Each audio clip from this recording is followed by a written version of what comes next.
This week on Barely Homesteading, caring for your animals through the winter.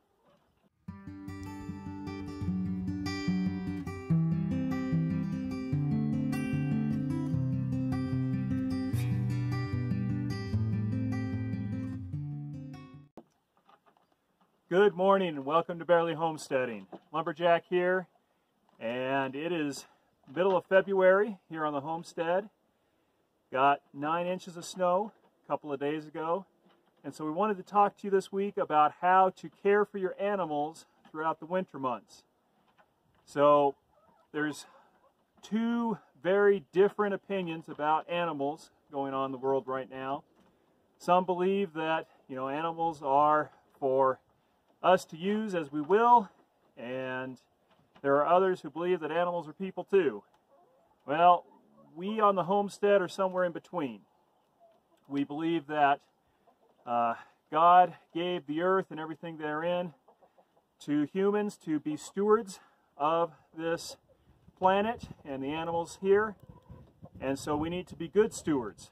And so we believe that animals are here to help us, and that we need to treat them correctly, and that includes during the winter months.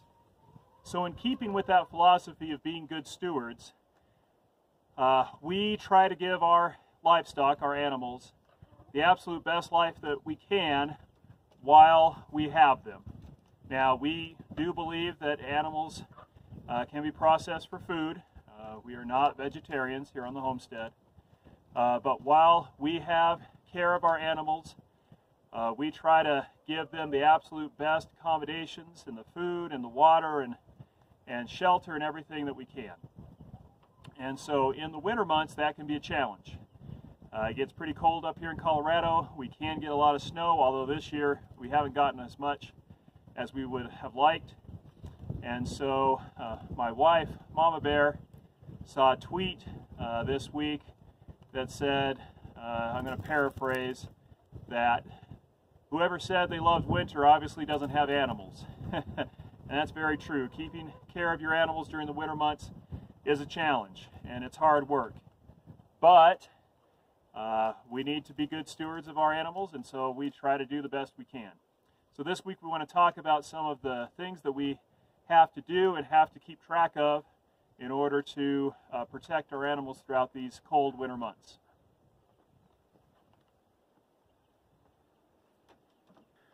Currently we keep our hay for our goats up here in the garden area where it can be fenced in so that we can keep the deer out of it, and we keep it covered with tarps so that it stays dry and doesn't get fouled up. But that means that in order to feed the goats, we got to haul it from up here down below where the goat pasture is. Taking care of the animals in winter is definitely a lot harder. Yesterday we woke up to 9 inches of snow, and with the way the snow plows came across the driveway off the main road, we can't get our truck down here. We're afraid of getting stuck and over that high pile, so we're carrying a bale of hay down to the poor goats. They had hay, but they knocked a bunch of it onto the ground, and it's now buried under 9 inches of snow. Come on, baby bear. I did some school like this. Did you? Then Charcoal laughed. Charcoal laughed at you. Yeah. I was just going to talk about the way that we usually work this is, we put their hay bale in their feeder. Goats are messy eaters, so they pull out a lot of hay and it ends up on the ground. Yeah. Sometimes we can get it scooped up and back into the feeder fast enough. But they also like to go to the bathroom while they eat, and so once they start going to the bathroom all over the hay on the ground, they won't eat it. Understandably. So what we do is usually scoop up the hay on the ground and move it inside their little shelter there.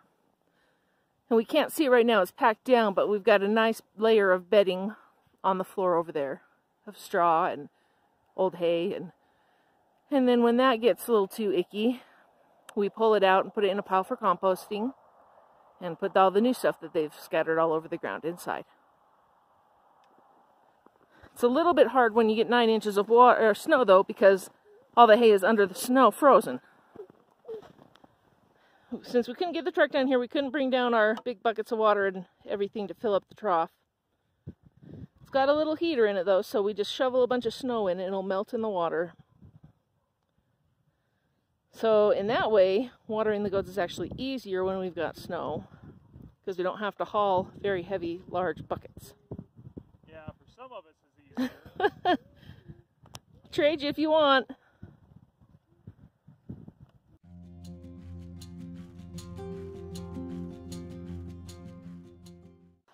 Now before the snow, when the polar vortex hit, before the snow came, but after the freezing cold temperatures came, we did come down with the truck full of thermoses of water. And just from leaving the house and driving down here, the lid to one of the thermoses had frozen on, and we could not get it off. We had to take it home and thaw it out. And that was the day that, I think it may have got up to 15 degrees that day. And it's definitely been colder since then. We've had days where the high was 0. Last night it got down to 7. Do you see a bus? Goats are doing fine, as long as they have food and water. And they've got their shelter with their nice hay bed in it. It's protected on 3 sides, and they can get pretty far back in there away from the opening. And they hunker down for warm. That shelter is not ideal, but since it took us 6 months to get the county to remove our building envelope, we did not have time last summer to get their permanent shelter in. So that's going to be our first project this spring once we get a little bit of a thaw. Once we have their permanent shelter, we'll be able to put their hay and their water inside the shelter, so they do not have to come out in the snow to access it.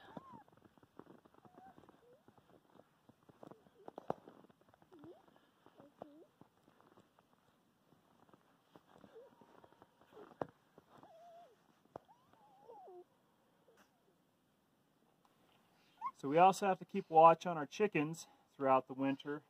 For the most part, inside their coop, they are pretty protected, and as long as they've got food and water in here, they're pretty safe.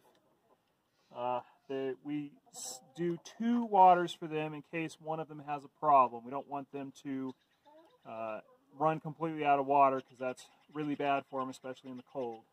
So we've got our main tank that we talked about in a previous video, and then we've got this separate waterer. Both of these are heated so that they can stay thawed throughout the winter.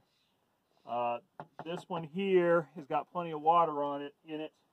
This one over here is a little low, and so I'm probably going to fill it up.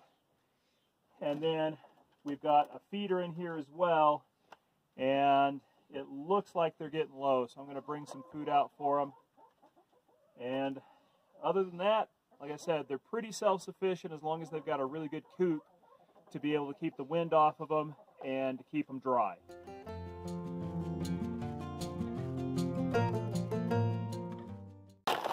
We find that 1 bag of feed lasts our little flock about a month. So with their feeder completely full, we don't need to come out and check them every day. We come out and check, every couple of weeks or so, and just kind of see where they are. And as long as they have food and water, they're pretty good.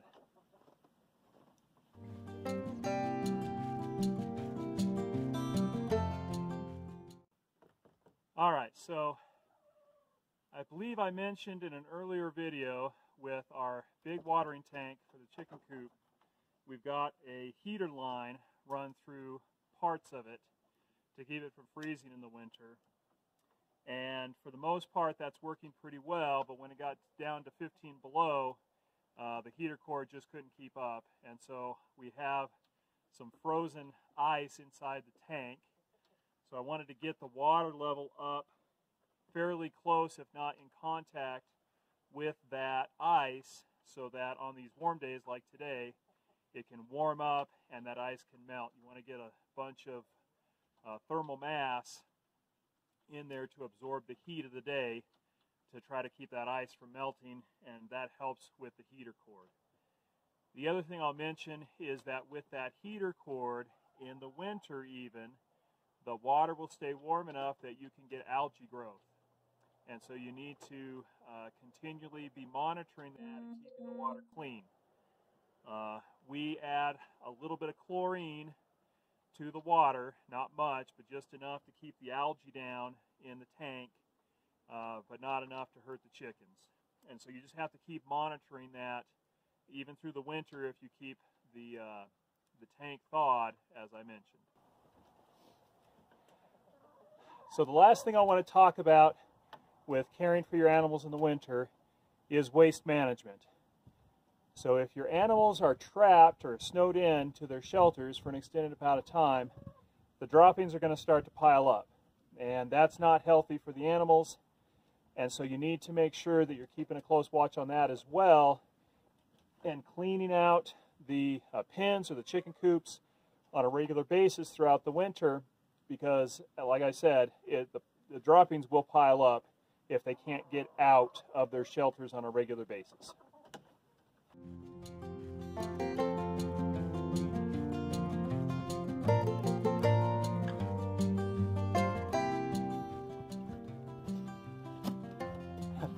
Kids took my shovel to build snow forts. So thank you for joining us today in taking care of our animals through the winter. And one more thing that I wanted to bring up, which isn't really a care item for the animals, but it is something we have to watch out for, is with these really low temperatures in the winters, we have to be watchful for eggs that our hens have laid and freezing.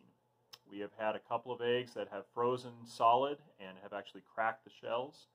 And when it warmed up, the egg thaws and then gets all over the nesting box and creates a mess. And the hens actually are curious, and so they will start to peck at it, and it teaches the hens to start pecking at eggs. So we have to be very vigilant in getting out on a regular basis and checking for eggs so that they do not freeze, and we don't lose eggs, and we don't have hens that are pecking at the eggs and eating them.